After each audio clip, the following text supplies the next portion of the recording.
I've been very frustrated recently with the whole Second Amendment conversation. I don't like the fact that it's always framed as, well, you don't need an AR-15 to defend yourself, and someone comes back with, well, this is what if this happens? Then you have to defend yourself with an AR-15. The Second Amendment, as far as I'm concerned, not a legal scholar, but I've looked at it quite a bit and studied American history, studied history in general a lot, and I believe it is not about, somebody breaks into your apartment or somebody breaks into your home and you have to shoot them. It's about the ability to fight a war.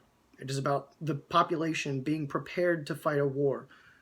No one is saying that the population needs nukes. So far, only one war have we ever fought, have we ever used nukes in, and I think everybody pretty much agrees we don't want to use those in any wars anymore. But if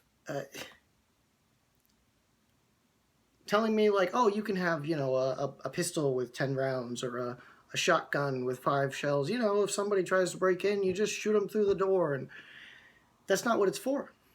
That's not what it's for. It's really not. It is the ability to ensure that while legally the government has a monopoly on violence, it ensures that the people have the ability to defend themselves against anything, against any violent force, whether that be a robber or a foreign country or their own government. And what's infuriating to me about this is that personally, I think there are people who have had power, and they do have power now, and they believe that guns are what allows the population to threaten their power. And it's true that it helps the population to be able to threaten their power, but ultimately, if they took all the guns off the streets and the people rose up, if they tried to enact like overt tyranny and the people rose up, they would still lose. It's almost like a nuclear deterrent in that if they see the population with guns and they're like, oh, well, we're not sure we want to tyrannize these people, then the people don't have to rise up. That's that deterrent. Russia doesn't want to launch nukes at us because they know we'll launch nukes at them. So everyone says, okay, let's just, we'll calm down. We'll calm down. Let's not cross this line. The problem is that if you take away that deterrent, then one side thinks, anyone who would want to impose tyranny thinks, okay, I can do it now. They don't have guns. The problem is they would still lose, but the death toll at the end of it would be much higher than if they were scared of the guns and so they didn't enact overt tyranny. The flip side of that is I came up with a definition, at least my working definition of what is power. I mean, there's like the scene in Game of Thrones where, Baelish says like, oh, knowledge is power, and the Cersei like has the frickin', I forgot the mountain, like the zombie mountain, like just like grab a hold of him, and she's like, oh, kill him, wait, no, don't. So power is power. Power is the ability to incentivize others to action. You can do that via force, you can do that via money, you can do that via a persuasive argument. But power is obviously if someone has like, if literally Superman flew down and wanted to destroy the planet, we'd say, oh, he's powerful. But in a social context, power is the ability to incentivize others to action. One human can only do so much. You have to, the ability and the strength of humans is the ability to coordinate action and to get more people. Basically, it's like increasing the bandwidth of your internet. If 1,000 people are working on something, then you have 1,000 times as much bandwidth to make that thing happen. So you need to be able to incentivize people. You can do it by whatever means works for you, but that is power.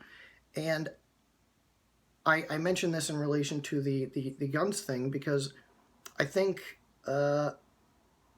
from the non-violent, the non physical force side of the trying to, I would say, regain power. Um, they want to control the ability to convince people.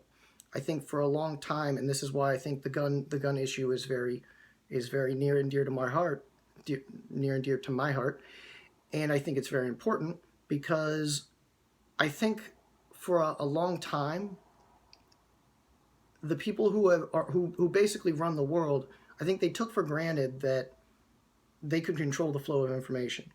So they didn't have to convince you of anything. They could just control which information you got so that you came to the conclusions they wanted on your own.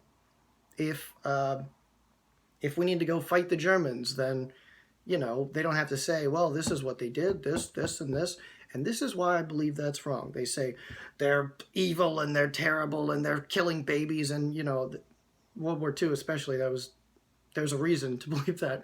But hell, Iraq, WMDs, everyone thinks, oh, well, we have to go in, we have to do something. They didn't say, oh, well, these are the facts on the ground, and this is my argument for why we need to go in. They just said, oh my goodness, you're never going to believe this totally true fact that Iraq has WMDs and they're supporting terrorism, and so we invaded a country. With the advent of the internet, and especially the more like information age we're entering, I think they have realized that they no longer controlled the flow of information. Now, and they've been trying to figure out how to get control of that back. And what's funny, and I think why they will not badmouth China ever, which I realize, I'm sure different people have different interpretations of this statement. He was obviously saying it wasn't good, but the fact that people who would claim to be opposing fascism and the neo-Nazi of Donald Trump would vote for a man who can't just say, no, the fact that China is literally running concentration camps for a minority that in America we say Islamophobic is bad. Rightly so. That's not good. You shouldn't be Islamophobic. What about that country that's literally doing, I don't know if they have gas chambers, but from what I've heard, it's not great. They literally have concentration camps for a population that we consider it terrible if you say something Islamophobic here. So, and I don't understand how these people can. God, I told myself I wouldn't go off on a tangent, but this. I'll get back to my point. They won't badmouth China because I think they looked at China and they're like, oh, this whole time we were trying to figure out how to put a lid back on everything and how to regain control of the population, of the flow of information, and China just gave us a blueprint. They tell their people whatever they want to tell them, and that's just the truth. They control what apps they can use. They control what information they can get. And so, okay, that's what we need to do. And the issue is that, and I think why they have been so open lately that they're just incompetent, is that, like I said, they didn't need to be competent before. They didn't need to make good arguments. They just needed to control what information you got. And now in China, as they developed, they had the authoritarian system in place, so they could control everything, and they could control which way China developed, at least more so than in the rest of the world. In America, at least, there was this idea of freedom, and you could mostly do whatever you want to do. But now they want to regain that control, because now what they had to, like I said, they had the control of information, so they didn't need to actually enact tyranny or overtly force us to do things. So now they're trying to come up with a way to put the genie back in the bottle, put the bird back in the cage, and so it looks stupid. It looks absolutely idiotic, and you're like, what are you freaking doing? Like, do you? So they're basically trying to clean up an oil spill with like one napkin, and because they're idiots and they don't know what they're doing. Um, like I said, in China they've had decades to perfect their systems. But what was the other thing I was going to say? Oh yes, that was it. I think the current world leaders and the current people who are effectively controlling how everything works, and I'm looking at the World Economic Forum specifically. I've watched some of their videos. I've watched quite a bit of them. I watched a video of Fareed Zakaria interviewing it was like the mayor basically of Hong Kong, and the absolute fear in his voice. He was cowering before this woman who literally. I don't want to go off on too much of a tangent. It's really difficult when I start talking about this stuff because it's infuriating. Um, but like I said, basically, eventually, these people they're the new aristocracy.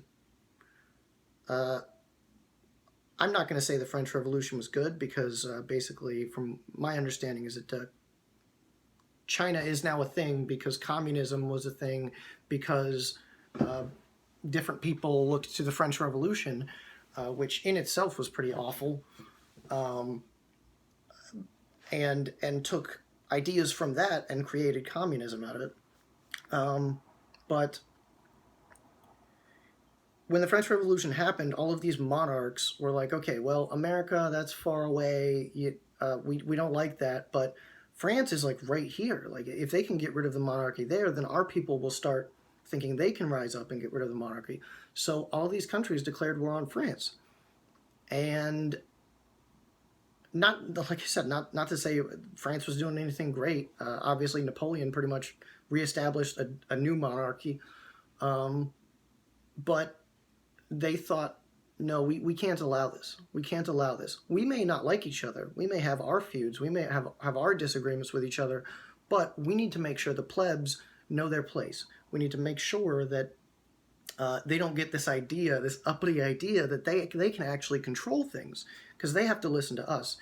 And I see what looks like an attempt at forming a new aristocracy and forming monarchies which they all work together, and they talk about global cooperation, but ultimately it's, if you agree with us, if you agree with what we, the powerful people and the rich people, like, and you're willing to not get in our way, then, great, come to the table, tell us what you think, tell us how you think we should move forward, as long as it's exactly how we think we should move forward.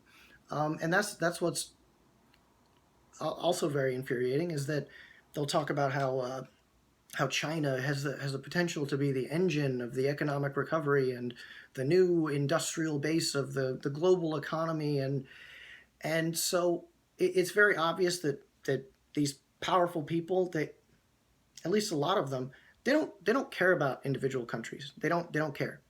They don't care about their country. They don't care about any other country. They just care about themselves and maintaining their power. And if half of their power base is in China and half their power base is in America, then, or financial base is in America, because like I said, finances can be translated into power, then it doesn't affect them. So I've been this was a pretty rambling rant, but for the last few days, I've been thinking about a lot of these issues because I think a lot of them are going to be coming to a head. I think that these people are extremely hubristic. I think they believe themselves to be much smarter than they actually are. And what's frustrating is that I think that, like I said, I think they think that they can control everything. They think that their plans will work.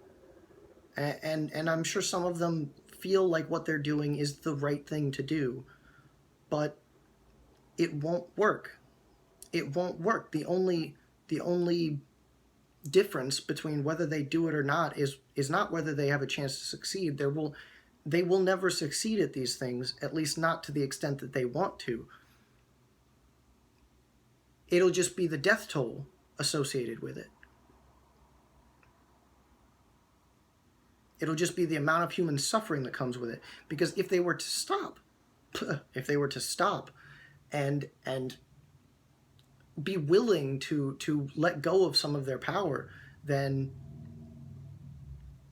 the conflicts that I believe are coming wouldn't have to come. But since they aren't, they're coming. They're still going to lose. It's just by definition. I think it's just, which is why I'm not someone who's out like rioting in the streets, because at the point where I would need to take action, where I would feel the need to take action, it will be at a point where there's no turning back. Like I said, it's not a matter of fighting to win. It's a matter of fighting to avoid the conflict. And at the point where I would think,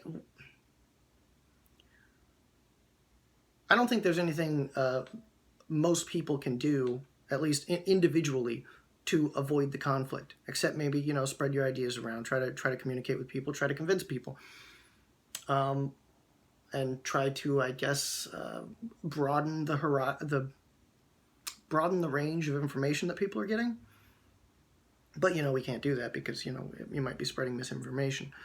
But this is why generally lately I've told my friends, my family, I get food, water. If you're a 2A person, like many people I know, and you like guns and you think they're useful and you see the potential need for them, then get guns and ammo if you can afford it. Continue to live your life. Take care of your friends and family. And I mean, it's basically like this freeze in Texas. Like, the power was out because they didn't think they needed to prepare for this. And logically, like, you know, it was reasonable for them to think that this wouldn't happen. But stuff is coming. Like, things are coming down the line that are... It's going to be rough. It's going to be rough. So, live your life to the best of your ability. Take care of your friends, take care of your family, and try to build preparations for if something crazy were to happen. Because, I mean, I don't know if you guys have noticed, but crazy stuff seems to be happening a lot. Like, I saw a meme that was like a picture of, Jesus, I forgot his name. Some actor who's like smoking and looks like really down. Is it Ben Affleck? I think Ben Affleck, yeah. And it's like, oh, freaking millennials living through another historic moment. Like, yeah, well, that's pretty much what it feels like. It's not stopping. The train we're on, it's still got many miles more of track before. I don't even know.